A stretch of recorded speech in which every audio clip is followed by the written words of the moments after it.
அனைவருக்கும் வணக்கம். இன்றைய வானிலை செய்திகள். உருவானது குறைந்த காற்றழுத்த தாழ்வு பகுதி. தமிழ்நாட்டில் கனமழை எச்சரிக்கை. செய்தியை முழுமையாக கேட்கறதுக்கு முன்னாடி நம்ம சேனலை சப்ஸ்கிரைப் பண்ணலாம். சப்ஸ்கிரைப் பண்ணிக்கோங்க. மறக்காம பெல் பட்டனை கிளிக் பண்ணிக்கோங்க. அப்பதான் நம்மளுடைய அப்டேட்டட் நியூஸ் உங்களுக்கு உடனுக்குடன் வந்து சேரும். தென்கிழக்கு மத்திய கிழக்கு அரபிக்கடலில் குறைந்த காற்றழுத்த தாழ்வு பகுதி உருவாகியுள்ள நிலையில் அடுத்த 24 மணி நேரத்திற்கு மேற்கு வடமேற்கு திசையில் நகர்ந்து ஆழ்ந்த காற்றழுத்த தாழ்வு பகுதியாக வலுப்பெற வாய்ப்புள்ளதாக இந்திய வானிலை ஆய்வு மையம் தெரிவித்துள்ளது. இதனையடுத்து வரும் 21ஆம் தேதி மத்திய அரபிக்கடல் பகுதியில் இது காற்றழுத்த தாழ்வு மண்டலமாக வலுப்பெறும் என்றும் இதன் காரணமாக தென் தமிழகத்தில் கனமழைக்கு வாய்ப்பு இருப்பதாகவும் கூறப்பட்டுள்ளது. கடந்த சில நாட்களாக தமிழ்நாடு, புதுச்சேரி மற்றும் காரைக்கால் பகுதிகளில் இடி மின்னலுடன் கூடிய லேசானது முதல் மிதமான மழை பெய்து வருகிறது. அதன்படி தென் தமிழக கடலோர பகுதிகளின் மேல் நிலவும் வளிமண்டல கீழடுக்கு சுழற்சி காரணமாக நீலகிரி, கோவை, திருப்பூர், தேனி,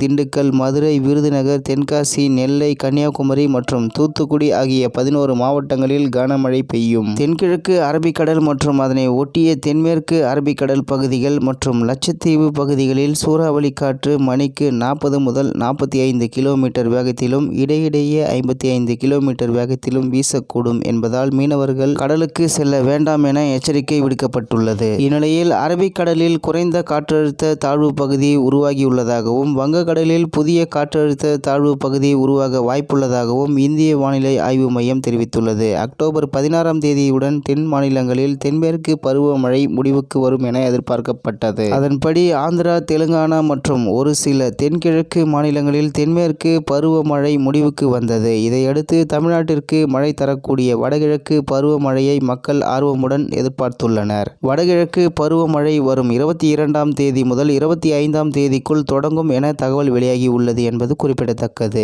இத்துடன் இன்றைய வானிலை செய்திகள் நிறைவு பெறுகிறது. நன்றி, வணக்கம்.